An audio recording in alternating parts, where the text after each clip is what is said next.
আমার থেকে ভয় পাবেন।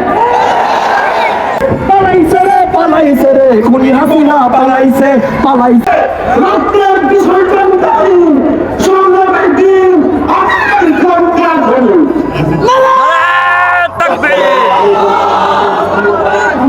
এইটাই আমার কাছে মনে হইতেছে বাংলাদেশের সর্বপ্রথম একটা আন্দোলন, যে আন্দোলনের মধ্যে আশেপাশে কোনো ধরনের পুলিশ নাই, সব ছাত্ররাই ট্রাফিকের দায়িত্ব পালন করতেছে।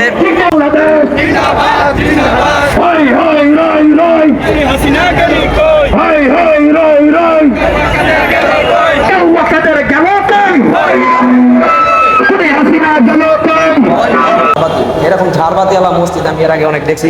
আমাদের গ্রামের যে মসজিদ দেখালাম ওর ভিতরে আমি ভালো করে যাই নাই, ওইটার মধ্যেও তো এরকম ঝাড়বাতি আছে জায়গায়।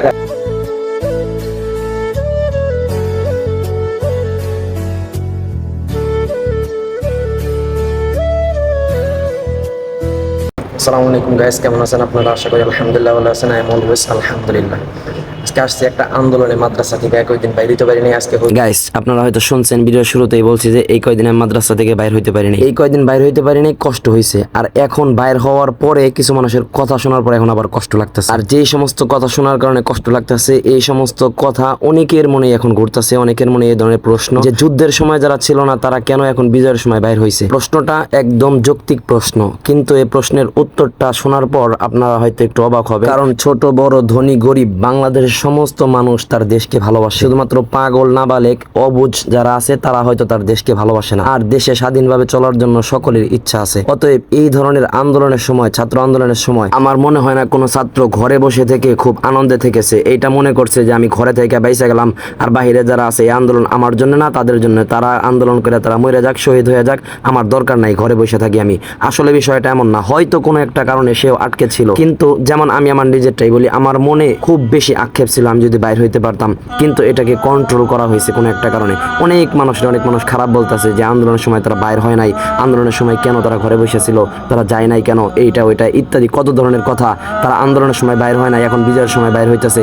আসলে ভাই সবাই আন্দোলনের সময় বাইর হইতে চাইছিল, কোনো একটা কারণে হয়তো আটকে গেছে। কারণ প্রত্যেকের ভিতরেই যার ভিতরে মনুষ্যত্ব আছে, মনুষ্যত্ব বোধ আছে, যারা মানুষ তারা এভাবে এরকম আন্দোলনের সময় ঘরে বসে থাকতে পারে না। তো আমি যেহেতু আমার কথাটা বলতেছি, তো আমার উদাহরণ দিয়ে আমি বলি, আমি এখন মাদ্রাসাতে আছি। আর মাদ্রাসায় আছি এর মানে আমি হুজুরদের অধীনে আছি, হুজুরদের আমানতে আছি। প্রত্যেকটা মা বাবাই তার সন্তানদেরকে হুজুরদের কাছে আমানত দিয়েছে, সুতরাং কখনোই হুজুররা এই আমানতের খেয়ানত করতে পারে না। এটা হচ্ছে এক নাম্বার পয়েন্ট আমাদের আটকে রাখার বা আমাদের ভিতরে রাখার। তো এই আটকে রাখার পরেও যদি আমি নিজের ইচ্ছায় দেওয়াল টপকে মাদ্রাসা থেকে বের হয়ে যাই এবং বাইরে গিয়ে আল্লাহ না করুক শহীদ হয়ে যাই, আমার কোনো একটা বিপদ হয়, তখন মা বাবা আমার উপর রাগ করা অপেক্ষা আমার হুজুররা এবং আমার মা বাবারা নিজেদেরকে দোষী মনে করবে। অতএব আমি গেলাম আমার ইমান রক্ষা করার জন্য, আমি আমার ইমান দেখানোর জন্য চলে গেলাম। তাহলে এটা মানুষকে কষ্ট দিয়ে, হুজুরকে কষ্ট দিয়ে, মা বাবারে কষ্ট দিয়ে আমি আমার ইমানের পাওয়ার দেখাইলাম, এটা কি খুব ভালো হইলো? এইটা আমি আমার পক্ষ থেকে বললাম। তারপরেও যদি আমি বা যে কেউ চইলা যায়, এভাবে করে চইলা যাওয়ার কারণে দেখেন নিশ্চিত মা বাবা হুজুরদেরকে দোষী মনে করবে, মা বাবা নিজেদেরকে দোষী মনে করবে। মাদ্রাসায় দিয়েছিলাম ভালোর জন্য, হুজুররা সাইরা দিছে রাখতে পারে না, হুজুরদেরকে দোষী মনে করবে। সারা জীবন এই প্রতিষ্ঠান দোষী হয়ে থাকবে। অতএব আমি শহীদ হইলাম কি হইলাম এটা তো পরের বিষয়, ওই বিষয়টা আগে দেখতে হবে, স্থানকাল পাত্র বিশেষ। আর বিষয়টা এমনও হয়ে যায় নাই যে ওইটা আমাদের জন্য একেবারে জিহাদটা ফরজ হয়ে গেছে। যদি ফরজ হয়ে যায় তো আমরা আর ঘরে বসে থাকতে পারতাম না নাকি? হুজুর আমাদেরকে বাই করে দিতেন, মা বাবা অনুমতি দিত, সবার সর্বসম্মতি ক্রমে যদি আমরা বাইর হয়ে যেতাম সব ছাত্ররা, তাহলে কারো কোনো দ্বিধাবোধ থাকতো না। প্রত্যেকটা মা বাবা হুজুররা এই ধরনের গর্ব করে বলতো আমার ছেলে শহীদ হয়েছে, আমার মেয়ে শহীদ হয়েছে। তো এইটা হচ্ছে গর্বের শহীদ। যদি আমি আমার পরিবারকে, মা বাবাকে, উস্তাদদেরকে, ছাত্র ভাইদেরকে সবাইকে কষ্টে রেখে, বিপদে রেখে শহীদ হয়ে যায়, সবাই যদি আমার মনে আমার চলে যাওয়ার কারণে কষ্ট পায়, তাহলে এটা কেমন শহীদ? অবশ্য এইটাই শহীদ, আসলে মানুষের ত্যাগের বিনিময়ে বিজয় আসে, এইটাই। কিন্তু তারপরে আমি এখন সবকিছু বইলা বুঝাইতে পারবো না। তারপরেও ভাই এতগুলা কথা বললাম, কথার মধ্যে ভুল হইতে পারে, হয়তো আমার ধারণাটা ভুল, এর চাইতেও মানে ভালো কিছু থাকতে পারে, আপনারা আমাকে বলবেন, ঠিক আছে? আসলে শহীদ তো এমনই যে সবার মনে কষ্ট লাগবে তার চলে যাওয়ার কারণে, এটাই আসলে শহীদ। মানে নিজের ইমানের কারণে, সে ইস্পিহার কারণে চলে যাবে সব বাধা পার হয়ে। তারপরেও এখন আমরা কখনোই, তারপরে আমি শেষ কথা বলতেছি কি জানেন, আমাদের মনে সকলের মনে কষ্ট ছিল। দেখেন কষ্টের কয়েকটা স্তর আছে, যেমন সাল্লাল্লাহু আলাইহি ওয়াসাল্লাম বলছেন মাররা মিনকুম মুনকারান ফালিয়ুগাইয়িরহু বিয়াদিহি ফাইন লাম ইয়াস্তাতি আফা বিলিসানিহি ফাইন লাম ইয়াস্তাতি আফা বিকলবিহি ওয়া যালিকা আযআফুল ঈমান। যেমন রাসূল সাল্লাল্লাহু আলাইহি ওয়াসাল্লাম বলেন যে তোমাদের মধ্যে যখন কেউ কোনো খারাপ কাজ দেখবে তখন সে চেষ্টা করবে তার হাত দ্বারা বাধা দিতে। হাত দ্বারা যদি অক্ষম হয় তাহলে সে তার জবান দ্বারা বাধা দিবে। জবান দ্বারা যদি অক্ষম হয় তাহলে সে তার অন্তর দ্বারা সেই খারাপ কাজটাকে ঘৃণা করবে, অন্তর দ্বারা পরিবর্তন করার চেষ্টা করবে। অতএব আমরা হাত দিয়ে পারি নাই, মুখ দিয়ে পারি নাই, আমরা অন্তর দিয়ে এটাকে ঘৃণা করছি, ওইটাকে শেখ হাসিনাকে পদত্যাগ করছি। মানে সব দিক দিয়ে আমরা সাপোর্টেড ছিলাম, কিন্তু হয়তো সেখানে স্পটে উপস্থিত থাকতে পারিনি। এটা আমাদের অক্ষমতা, দুর্বলতা। কিন্তু বিজয়ের সময় আনন্দ করুম এটা আমাদের দোষ হয়ে যাবে, এটা মানে বলা উচিত হইতেছে না, এটা করা একদম এই ধরনের বলা উচিত। গুড মর্নিং গাইস, কেমন আছেন আপনারা? আশা করি ভালো আছেন। আজকে আবার পরের দিন, ওই দিন হাবিজাবি কইতে কইতে অরণ হয়ে গেছি, এগুলা আর কিচ্ছু কমো না। এখন আমি পরে একদিন ইনশাল্লাহ সবাইকে ভালো করে বড় পরীক্ষাটা দিয়ে আইছি, মাথা মাথা গরমও আছে বা ঠান্ডাও আছে, সবকিছু মিলে এইভাবে ফালতু কথা বলে আর ভিডিও নষ্ট করতে চাচ্ছি না। তো গাইস সর্বপ্রথম বলে রাখি, আমাদের এই মিছিলটা ছিল দোয়া ও শান্তিপূর্ণ মিছিল। এর মাধ্যমে আমরা বিজয়ের আনন্দ করতে গেছি। আর 2 নম্বরে শেখ হাসিনা যে এতগুলো হত্যা করে চলে গেল, তার কি এটা সঠিক বিচার হয়েছে? সঠিক বিচারের দাবির জন্য আমরা সেখানে উপস্থিত হয়েছি। ভাবছিলাম কিছু কমু না, কিন্তু কিছু না কয়ে উপায় নাই। যারা এখনো বিজয় মনে করে, দেশটা স্বাধীন মনে করে ঘরে চুপ করে বসে রয়েছে, আর যারা আনন্দ করতেছে তাদেরকে খারাপ বলতেছে, তাদেরকে বইলা রাখি একটা ভুল সর্বপ্রথম হয়েছে শেখ হাসিনার সরকার বানানোর কারণে। আর শেখ হাসিনা এতগুলা খুন করে চলে গেছে, তার কোনো বিচার হয় নাই। 2 নম্বর। 3 নম্বরে ডক্টর ইউনূসরে বর্তমানে বাংলাদেশের প্রধানমন্ত্রী বানানোর কারণে দেশটা খুব উন্নত হয়ে গেছে, এটাও কিন্তু না। কারণ শুনলাম শেখ হাসিনার বলা জয় নাকি বলছে আওয়ামী লীগ এখনো মরে না। এর মানে ভবিষ্যতে দেশের কি অবস্থা হয় আল্লাহ তাআলা মালুম। কারণ বর্তমানের সরকার প্রধানমন্ত্রী ডক্টর ইউনূস, আমি শুনলাম সে নাকি অনেক বড় একজন ঘুষখোর। আর আমার মুখে এই কথাটা শুনে আপনারা খুব বেশি সিরিয়াস হয়ে যান না, কারণ আমি বললাম আর বিশ্বাস করবেন বিষয়টা তেমন না, আপনারা যাচাই করতে পারেন। আমি শুনলাম এই কারণে বললাম, এমনটা তো নাও হইতে পারে, সে অনেক ভালো মানুষ হইতে পারে, আল্লাহ ওয়ালা হইতে পারে। তারপর আরেকটা বিষয় আমার খুব বেশি খারাপ লাগছে, বর্তমানে কিছু মানুষ শেখ মুজিবের অনেক খারাপ বলতেছে,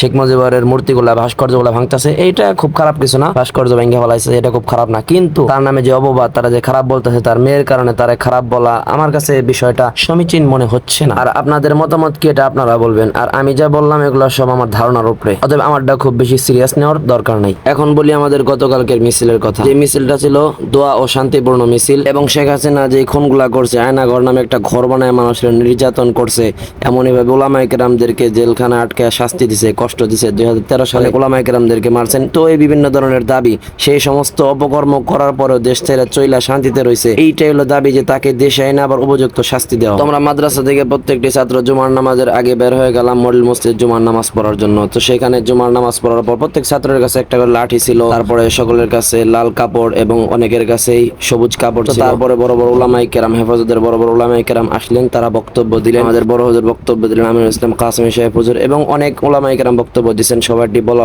আমার দ্বারা সম্ভব না। তো সর্বশেষ জুনায়েদ আল হাবিব সাহেব হুজুর বক্তব্য দিলেন, তার বক্তব্যের মাধ্যমে বক্তব্যের পর্ব শেষ হলো। তো মডেল মসজিদের সামনে থেকে আমাদের মিছিল শুরু হলো। সেখান থেকে শুরু হওয়ার পর রেডিও কলোনির একটি কাটা দিয়ে সেখান থেকে ঘুরে এসে সর্বশেষ পাকিজা মসজিদের সামনে এসে মিছিল সমাপ্ত হলো। তো সর্বশেষ আমাদের বড় হুজুর দোয়ার মাধ্যমে মিছিল সমাপ্ত করলেন। তো এই ছিল গতকালকের মিছিলের সংক্ষিপ্ত একটি বর্ণনা। তো এই মিছিলের কিছু অংশ এবং কিছু বক্তব্য আপনারা এখন দেখুন এবং শুনুন।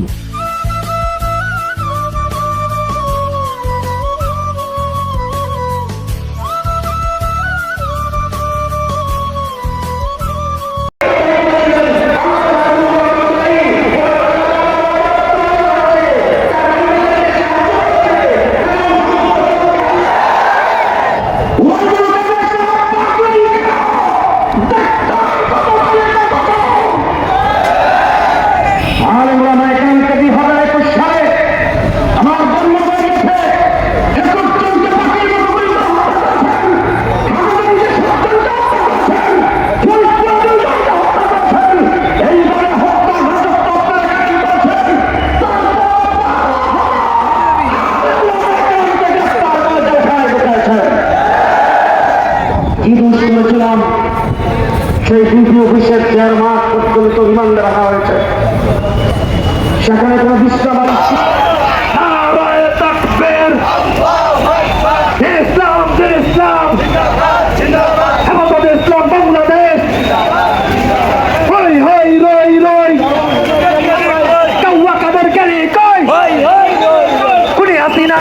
হইয়া যাইবা সর্বহারা, তাইকা মতো খাইলে ধরা হইয়া যাইবা সর্বহারা, তাইকা মতো খাইলে ধরা হইয়া যাইবা সর্বহারা। বুবু আমাকে এইটা শিখাইছে, পালাইছে রে পালাইছে রে কোনি বুবু পালাইছে। পারো যদি ভয় আসবে বিজয় রক্ত আর জীবনের বিনিময়, আসবে বিজয় রক্ত আর জীবনের বিনিময়। বসে থাকা নয়, সে কোনদিন আসবে না রে, করো যদি ভয়।